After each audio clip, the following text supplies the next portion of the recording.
While this continues to be one of the big issues, let's find out what's happening in the rest of the country as close to 91 constituencies have gone to the polls. Manaman is joining us from Chandigarh, Naveen Nair is joining us from Trivandrum, and Sahil Joshi is joining us from Nagpur. Across the country, we're trying to get a sense of where voting is heading. Manaman, let me start with you. It's being touted as the battle of the dimples. What's really happening in Chandigarh? We have Gul Panag versus Kiran Kher versus Mr. Bansal. How is the sense on the ground? Well, yes, you rightly put it. It was projected as the battle of the dimples, but both the ladies, Gul Panag and Kiran Kher, have had to fight about the tag of the outsider fighting from Chandigarh, because both of them belong to Mumbai and both of them have a Bollywood background. So they had that aspect to fight as far as the public perception was concerned. Of course, Mr. Bansal was on a different plane altogether. The scam, the Railgate scam, the shadow was on him throughout his campaign, and he had to justify it at every possible venue and every possible event. So right now what we are seeing in Chandigarh is that the polling is picking up gradually. It was very brisk in the morning between 7 to 8 a.m. but then it tapered down. But now it is again picking up, and from what we have learned of the official figures, it is inching towards 50% and crossing it perhaps. The previous voting record of Chandigarh in 2009 is of 65%. So if at this point of time it has reached about 50%, whether it will surpass 65% by 6 o'clock, that remains to be seen. Let's go across to Naveen Nair from Trivandrum. Naveen, earlier today we heard Shashi Tharoor talking, sounding very confident, and he seems to be the only Congress leader who's very upbeat. Now clearly he has a large following, but has his personal enthusiasm and optimism kind of lifted the Congress fortunes there? As you know, Maruk, Shashi Tharoor is a person who is always on upbeat mood. This is the place where he came and voted today morning. And not much people right now at this point in time, but unprecedented turnout in Kerala.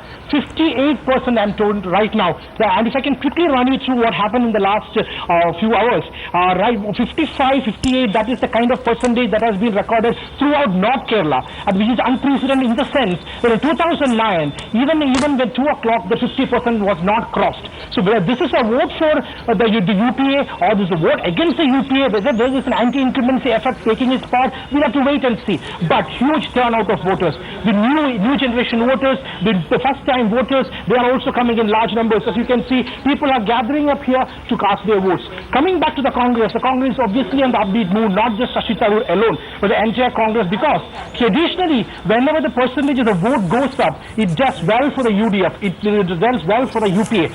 We do not know whether the same thing will carry on this time also. We'll have to wait and see. The LDF saying that this is a vote against the UPA government. The UDF saying that this is a vote not just for the UPA but also for the Umman Chandi government here. We'll have to wait and see, Madhav, how it goes on. I'm being told by, right now the time is around 4:15, so maybe by 6 o'clock when the voting closes, because 4 to 6 there could be brisk voting.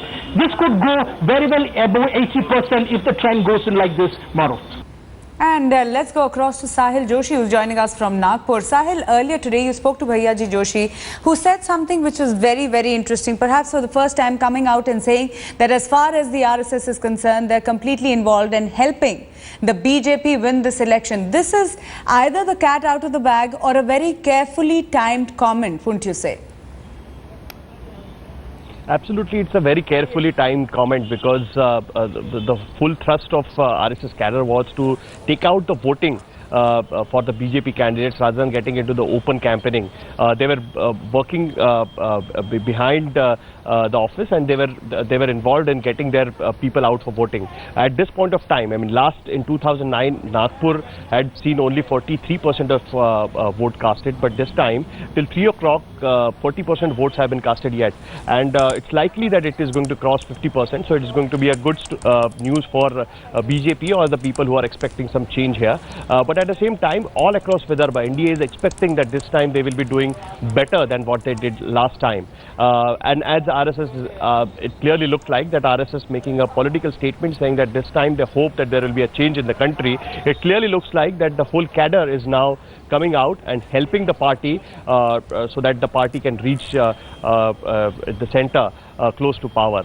and that's what it looks like at this point of time. As you can see, where I'm standing at this point of time at one of the polling station, not much of the rush. It's afternoon time, and in Nagpur, when the temperature is around 42 degrees Celsius, people hardly come out and vote. But I mean, the election commission here was saying that after 5 o'clock, it's likely that the voting percentage might increase suddenly. So till 6 o'clock, they are expecting that at least more than 55% votes might be cast in Nagpur at this point of time. Mahrukh.